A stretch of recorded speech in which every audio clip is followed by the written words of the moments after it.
All good to go. Coast is clear. Thank you, babe. I love you. What's up, everybody? It's your boy Ethan Lawrence here. This isn't how I envisioned starting my YouTube career.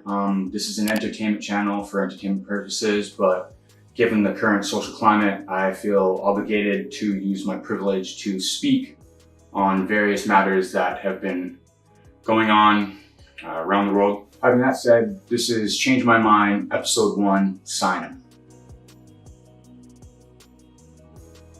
This episode is going to hopefully reach out and bring a little bit more insight into the Colin Kaepernick issue with his kneeling and the social protesting that's been going on in the NFL that has proceeded into the world over the past 4 years. Basically what happened was the last preseason game in 2016, Colin Kaepernick ended up kneeling in a respectful protest because that's how he saw fit.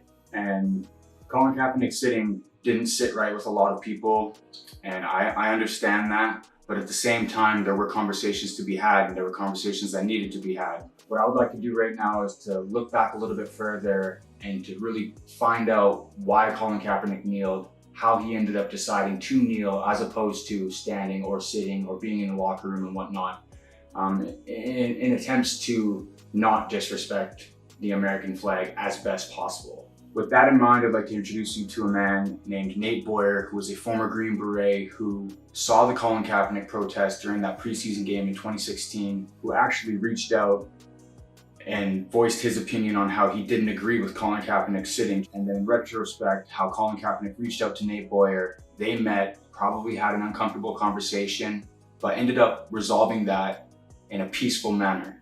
What many people don't know is that Nate Boyer actually ended up going to that final preseason game and standing with Colin Kaepernick as he kneeled. This is very highly looked over.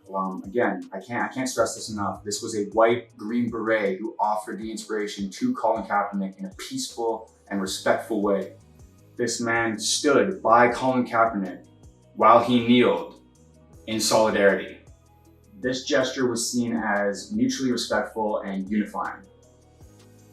4 years ago, when this was all happening, I truly did believe that there was going to be a lot more kneeling and a lot more peaceful protesting. And a little off topic, but the NBA and Donald Sterling and the way his voice calls got leaked out regarding Magic Johnson and his mistress was just absolutely appalling.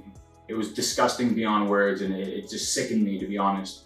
And in all reality, we understand that this goes on a lot more than it's actually publicized and actually put out for us to view.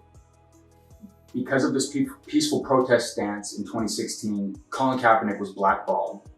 They inevitably went to court and settled for approximately what is reported to be $10 million. But let's be honest, the amount of money that Colin Kaepernick had missed out due to contract offers and endorsements was nothing compared to the lawyer fees that he had to pay and everything else, all the other fees that come up to bringing something to Supreme Court and going through the justice system. It's just astonishing that they settled for $10 million. I think that's an absolute travesty. He should have been compensated for much more, but nevertheless, Colin Kaepernick did get this conversation started 4 years ago. I want to know what happened. Where did it go? Why are we in such a place that people are still being murdered on the streets?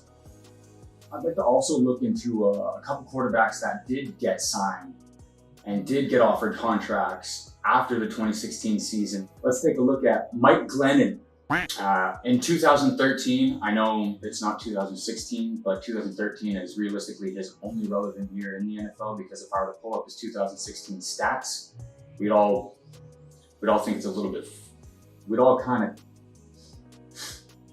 it's laughable. It's actually astonishingly laughable.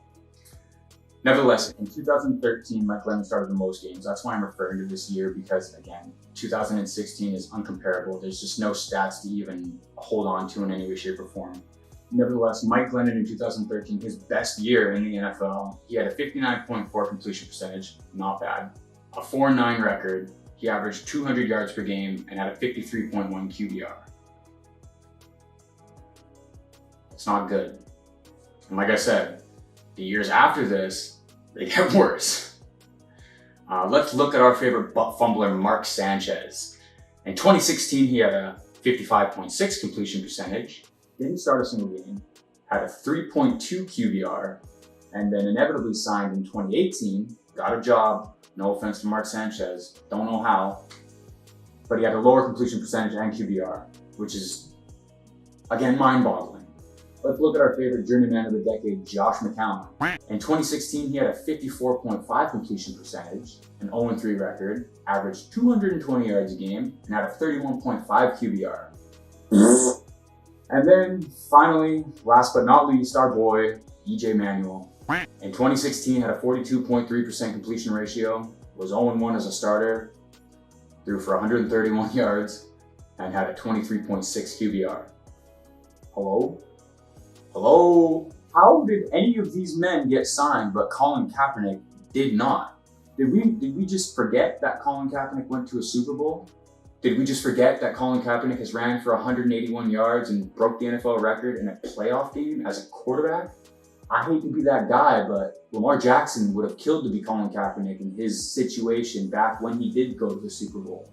I'm not saying Lamar Jackson isn't going to make it to the Super Bowl, and I'm not saying Lamar Jackson isn't the most marvelous talent, dual threat-wise, that we've ever seen, no offense to Mike Vick either. But these numbers, they don't add up.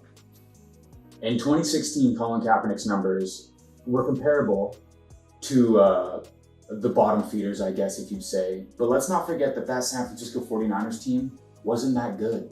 Colin had a 59.2% completion ratio, a 49.5 QBR, and he had a touchdown to interception ratio of 16-4. Inevitably, I don't feel like that's as bad as all of the other travesties that also ended up getting jobs. And again, let me just revert back so I'm not throwing shade at these other men who got jobs, because I'm gonna be real, they worked their asses off, they busted to get to the show, and they did it, they made their paper, they got in, good for them, love them. But the fact that Colin Kaepernick didn't get a job after 2016 is appalling beyond measure. There's no level of acceptance that I can possibly find in that. Having said all this, I believe Colin Kaepernick this year will get a job, especially after the George Floyd injustice and everything that's happened, whether it be peaceful riots, looting, protesting, everything.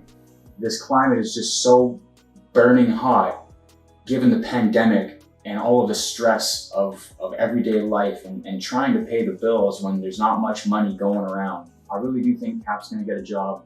I personally think he's gonna get signed by the Seahawks or the Baltimore Ravens. Wouldn't that be cool to see him with Lamar Jackson backing him up? I think so. I used to think that he'd get signed to Philadelphia, the city of brotherly love, something about that fit Colin's nature. But after they drafted Jalen Hurts this year, I don't see that being a viable option. Nevertheless, I hope that an NFL team does sign him because he deserves at least a shot. Like, let's see if the guy can play. We're talking about the quarterback position where people are playing till they're 40, 42 years old at a high level. Colin Kaepernick is athletic as he was his entire career, and having not played for 4 years, not taking that constant pounding, that beating that people take. Mind you, there are rules in place to keep the quarterback safe as possible, not breaking injuries. I think Colin is probably in the best shape of his entire life and deserves at least a shot to come to training camp and just throw a ball around and see what he can do. If he can learn a playbook, even better. Put him in position to play. Quick little edit, most important part of the video. If you do think Colin Kaepernick's gonna get signed, comment and let me know where you think he's gonna go. If not, as well, don't be afraid to comment and let me know that you don't think he's gonna get signed. Don't forget to like, share, comment, subscribe. You can follow me on Twitter and Instagram for notifications for new videos. After the first one goes up, there's gonna be a lot more coming as well. I've got prizes in store. If you like Supreme, if you like Nike, if you like pop culture in any way, shape, or form, I've got a lot for you. First milestone, be at 1,000 subscribers. I'm gonna send some stuff out. Next milestone at 5,000, I'm gonna send more stuff. Next milestone at 10,000, I'm gonna send more stuff. It's just gonna get bigger and better. Nevertheless, tune in, you're not gonna wanna miss it. It's entertaining, spread the word. It's gonna be a wild ride. It's not just gonna be sports, there's gonna be a lot more included. Nevertheless, thanks so much again, everybody, for tuning in. Love you all so much. Peace out, take care, and stay safe.